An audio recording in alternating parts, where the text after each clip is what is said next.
दिन में तू ना हो वो दिन ही नहीं, जिस जीवन में तू ना वो जीवन नहीं। दूसरा सामुएल के पुस्तक 5 अध्याय का 23वें वचन। जब दाऊद ने यहोवा से पूछा तब उसने कहा, चढ़ाई न कर, उनके पीछे से घूमकर तूत वृक्षों के सामने से उन पर छापा मार। दाऊद किसी भी कार्य या कोई युद्ध में जाने के पहले परमेश्वर से पूछकर और काम करते हैं। इसी प्रकार यहां पर पूछने से भी परमेश्वर ने जाने के लिए मना किया है। दाऊद सभी बातों को युद्ध में जाने के पहले प्रार्थना करके पूछा होगा। किस तरीके से परमेश्वर की आवाज निकला होगा मालूम है?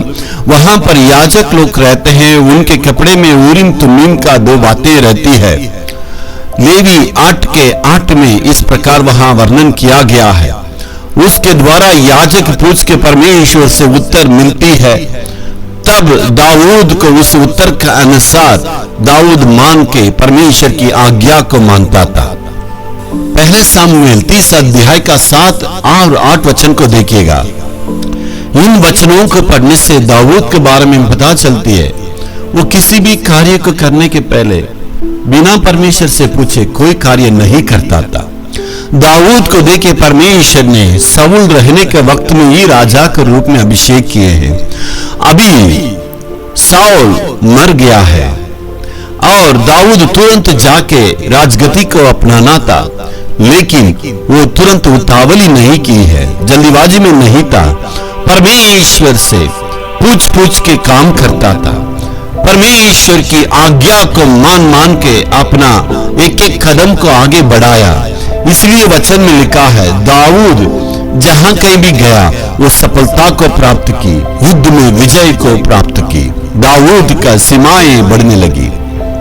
आज इस वचन को सुनने वाले से कहने के लिए चाहते हैं, शायद आपका जीवन में आप डगमगा रहे हैं, आगे बढ़ नहीं पा रहे हैं, आगे क्या करेंगे पता नहीं है। आप परमेश्वर से पूछ के आगे करने की आवश्यकता है। शायद विदेश जाने की बातों में, या आपके बच्चों की शादी की बातों में, या आपके नए काम शुरुआत करने के बातों में आपको पता नहीं चल रही है क्या करना है।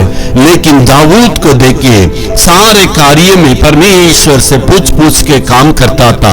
वैसे ही आपका जीवन में भी किसी भी कार्य को करने के पहले परमेश्वर से पूछ के काम करने से परमेश्वर आपके सारे कार्य में विजय को देंगे। हो सकता है यदि उपवास करके प्रार्थना करना तो प्रार्थना करें, लेकिन परमेश्वर की बात जो कि परमेश्वर क्या कहता है उसको जानने के बाद करने से आपका जीवन में हमेशा सफलता मिल सकती है। Hallelujah, hallelujah.